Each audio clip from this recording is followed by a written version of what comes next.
Et la révision des listes électorales s'est avérée une nécessité pour les prochains scrutins au Burkina Faso et le coup d'envoi de cette opération exceptionnelle de révision exceptionnelle des listes électorales, c'est pour demain. Akaya, le président de la Commission électorale nationale indépendante, est notre invité ce soir pour nous donner des précisions sur le déroulement de l'enrôlement biométrique et sur les enjeux de cette opération. Bonsoir, Maître Barthélémy Kéré. Oui, bonsoir. Bienvenue sur le plateau du 20h de la télévision du Burkina. Merci.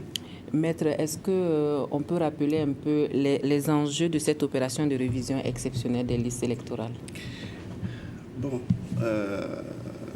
l'objectif pour la CENI, c'est de répondre à une décision gouvernementale.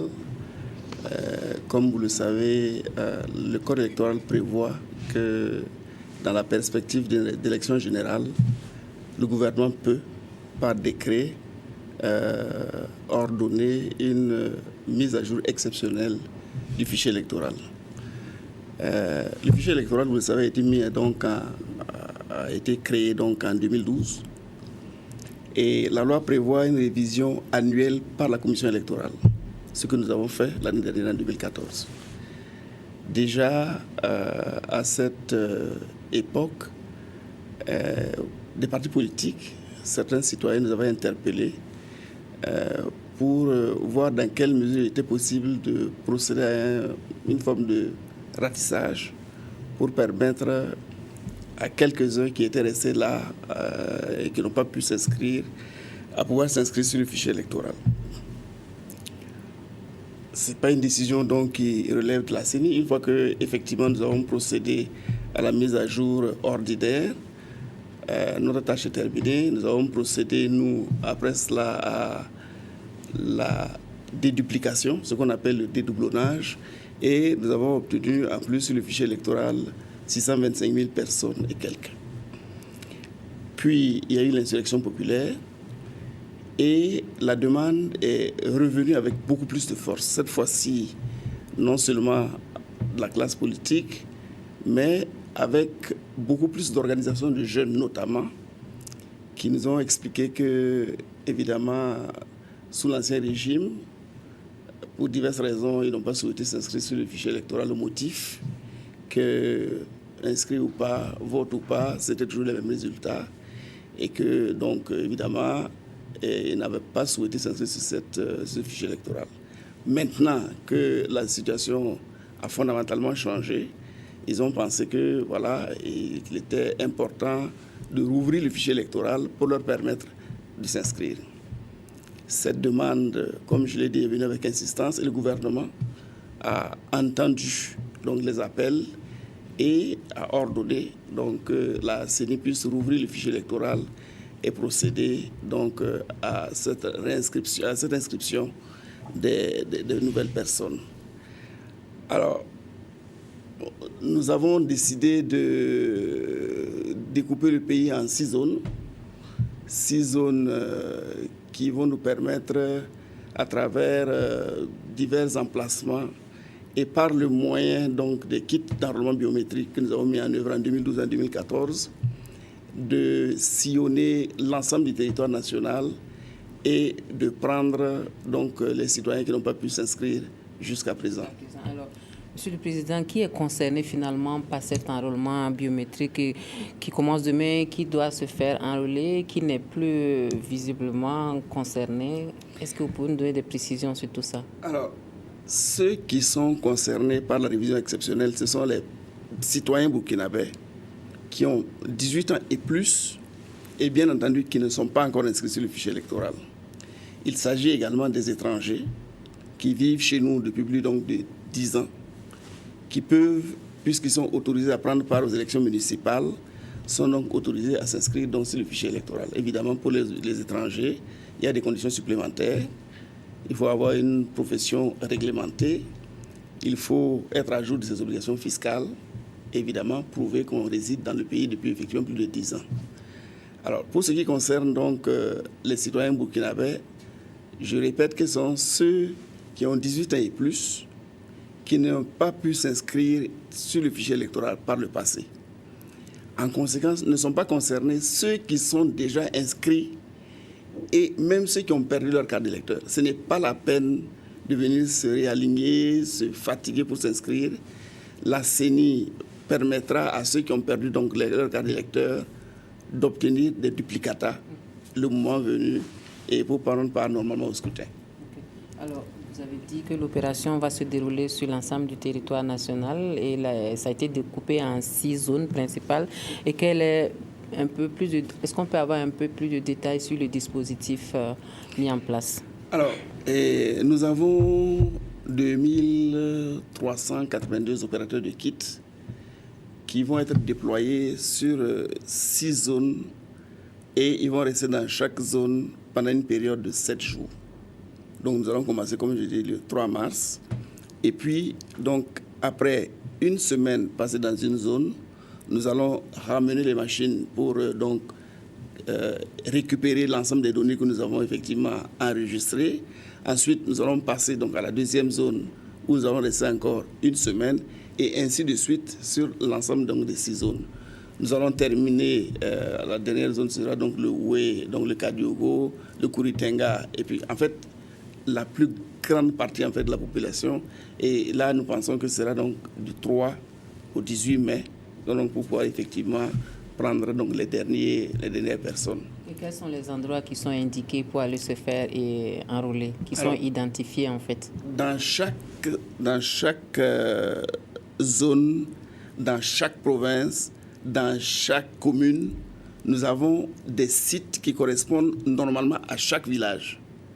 Et dans certains villages, il peut y avoir plusieurs sites d'enrôlement en fonction, j'allais dire, des distances.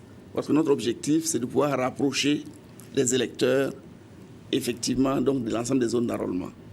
Donc, si on prend par exemple la première zone, nous avons environ 2226 emplacements et ainsi de suite. Donc, nous avons donc théoriquement tous les bureaux de vote qui peuvent être effectivement donc, des sites d'enrôlement et ainsi de suite.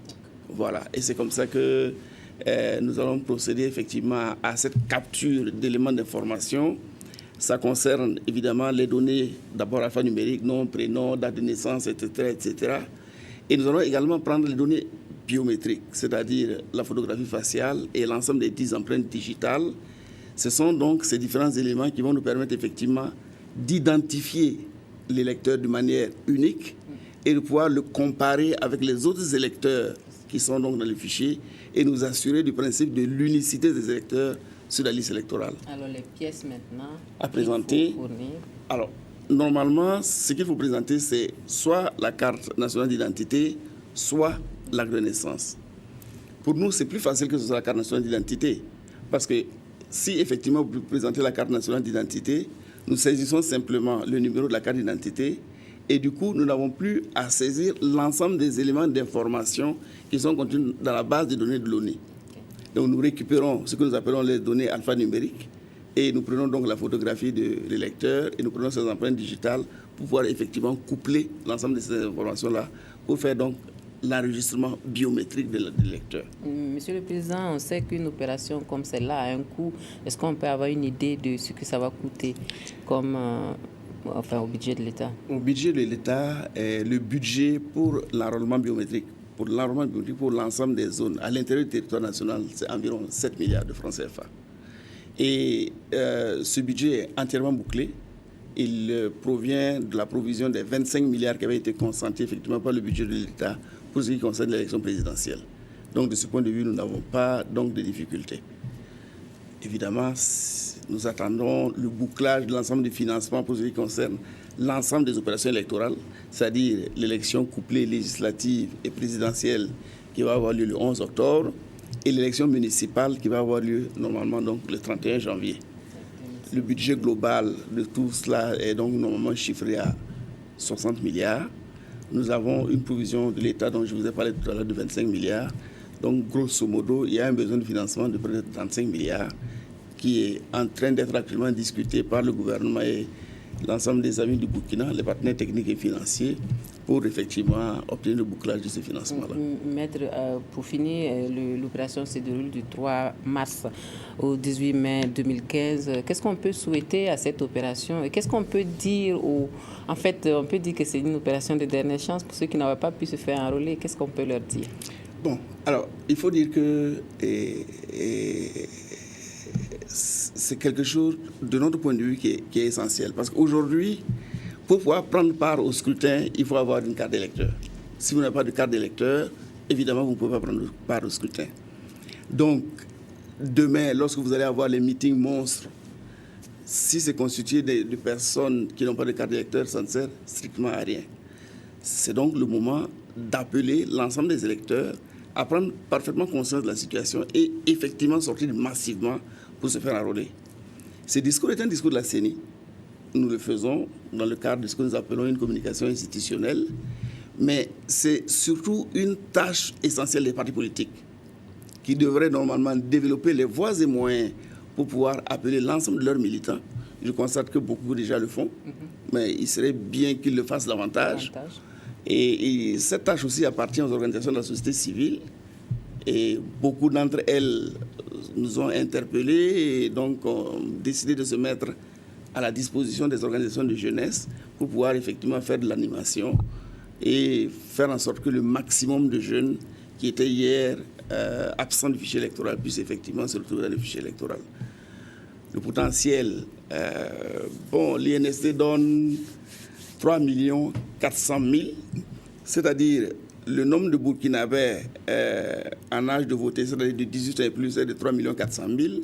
Nous avons à notre fichier environ 5 millions.